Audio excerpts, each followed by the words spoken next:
everyone, welcome to Bhargav Tutorials. Today I am here to discuss a very important topic of class 11th and the chapter is Chemical Control and Coordination. In this chapter there is a topic called Mechanism of Hormone Action जिसके बारे में हम बात करेंगे. तो I'll be starting the topic Mechanism of Hormone Action. उससे पहले आपके लिए ये जानना ज़रूरी है कि what is hormone. So hormones are basically chemical messengers जो कि एक टारगेट जो कि अपने ओरिजिनल ऑर्गन पर बनते हैं एंड देन टारगेट ऑर्गन पर भेज दिए जाते हैं. These are actually chemical messengers जो कि एक ओरिजिनल साइट पर बनेंगे और टारगेट ऑर्गन पर केमिकल एक्टिविटीज़ करने के लिए भेज दिए जाएंगे whatever the target organ is there. So these are basically hormones और इन्हीं का एक्शन हम इसमें देखेंगे.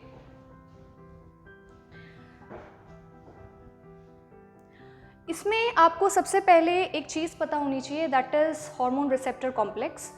हॉर्मोन्स जब भी टारगेट साइट पर जाते हैं, किसी सेल पर जाते हैं, तो वो सबसे पहले हार्मोन रिसेप्टर कॉम्प्लेक्स बनाते हैं. हार्मोन रिसेप्टर कॉम्प्लेक्स का मतलब ये है कि उन हार्मोन को कैच करने के लिए कुछ आपकी एंटिटीज़ होंगी जिनको आप रिसेप्टर्स बोलते हैं. तो वो जब हॉर्मोन्स उन रिसेप्टर्स पे जाके अटैच होते हैं तो they make that hormone receptor complex over there. उसी के बाद जो भी आगे केमिकल एक्टिविटीज़ होंगी सेल की दैट विल टेक प्लेस. तो इसमें मैंने आपको हार्मोन रिसेप्टर्स मेंशन किया है, specific proteins to which hormones bind on the target tissue. These are special proteins जिन पर हार्मोन्स आकर बाइंड होते हैं and then they make the hormone receptor complex.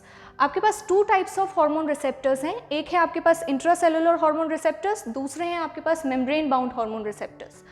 Intracellular को आप न्यूक्लियर हार्मोन रिसेप्टर्स भी बोल सकते हैं क्योंकि उसमें क्या होगा कि आपके जब हार्मोन्स बाहर से आएंगे तो they will directly enter into the cell, means directly into the nucleus.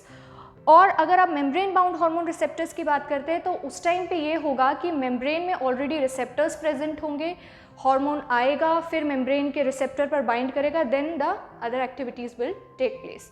तो इन दोनों में एक मेजर डिफरेंस यही है.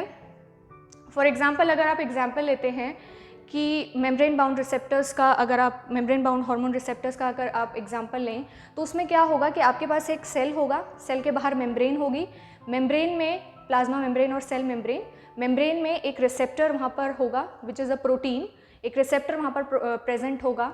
आपका हार्मोन बाहर से आएगा, उस रिसेप्टर पर बाइंड करेगा और उसके बाद वो सेकेंडरी मैसेंजर्स को जनरेट करेगा. सेकेंडरी मैसेंजर्स जैसे कि आपके साइक्लिक AMP हो गया, कैल्शियम हो गया, IP3 हो गया, ये सारे के सारे आपके सेकेंडरी मैसेंजर्स हैं जो कि जनरेट होंगे और उसके बाद आपकी cellular activity will take place. और अगर आप इंट्रासेलुलर हार्मोन रिसेप्टर्स की बात करते हैं तो आपको किसी भी सेकेंडरी मैसेंजर की रिक्वायरमेंट नहीं है. बाहर से हार्मोन आएगा, डायरेक्टली न्यूक्लियस में एंटर होगा और जो भी एक्टिविटीज़ हैं उसको प्रोसीड करेगा. इसके बाद आपके पास हार्मोन रिसेप्टर कॉम्प्लेक्स जिसकी मैं पहले ही बात कर चुकी हूँ, binding of a hormone to its receptor.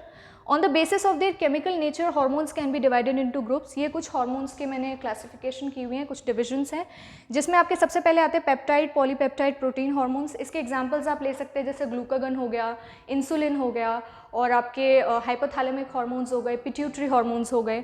Steroids की अगर हम बात करें तो स्टीरॉइड्स में आपके कॉर्टिसोल, टेस्टोस्टेरॉन, एस्ट्राडायोल, प्रोजेस्टेरॉन, ऐसे कुछ हार्मोन्स आपके आते हैं. आइडोथायरोनिन्स की बात करें तो इसमें थायराइड हार्मोन आता है और अमाइनो एसिड डेरिवेटिव्स की बात करें तो इसमें एपिनेफ्राइन्स आते हैं. तो ये कुछ क्लासिफिकेशंस थी और कुछ एग्जांपल्स. इसके बाद आपका मेम्ब्रेन बाउंड रिसेप्टर्स और इंट्रासेलुलर रिसेप्टर्स दोनों की मैंने यहाँ पर डेफिनेशंस मेंशन की है जो कि मैं आपको ऑलरेडी एक्सप्लेन कर चुकी हूँ.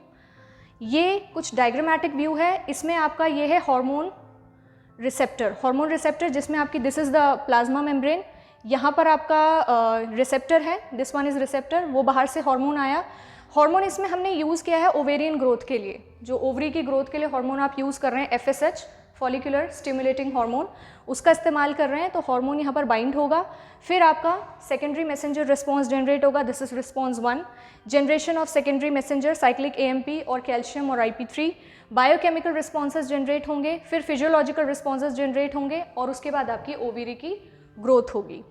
So this is your membrane bound hormones. और उसके बाद आपका ये आता है इंट्रासेलुलर. इंट्रासेलुलर में आप देख सकते हैं कि इसे प्लाज्मा मेम्ब्रेन में रुकने की ज़रूरत नहीं पड़ी, it directly entered into the nucleus. ये रहा न्यूक्लियस. यहाँ पर ये इसका जो जीनोम है उसके साथ इंटरैक्ट करेगा. न्यूक्लियस के अंदर आपको पता है जीनोम है. और उस जीनोम के साथ ये इंटरैक्ट करेगा। यहाँ पर ये रहा रिसेप्टर हार्मोन कॉम्प्लेक्स, यहाँ पर बाइंड करेगा और उसके बाद जो भी आपका फिजियोलॉजिकल रिस्पॉन्सेज है, जैसे इसमें टिश्यू ग्रोथ एंड डिफरेंशिएशन दिया हुआ है, इससे पहले ओवेरियन ग्रोथ था, इसमें टिश्यू ग्रोथ एंड डिफरेंशिएशन दिया हुआ है, that will take place. So in this way both your hormone receptors work, whether it is membrane bound or intracellular. So this was all about mechanism of hormone action. I hope आपको video समझ में आई होगी, ये concept clear होगा. अगर आपको और कोई भी क्वेरीज़ हैं, कोई भी डाउट्स हैं, एनीथिंग यू वांट, तो हमारी वीडियो में कुछ लिंक्स हैं, Instagram, Facebook link, email, Gmail etcetera, उस पर आप कॉन्टैक्ट कर सकते हैं. Thank you for watching.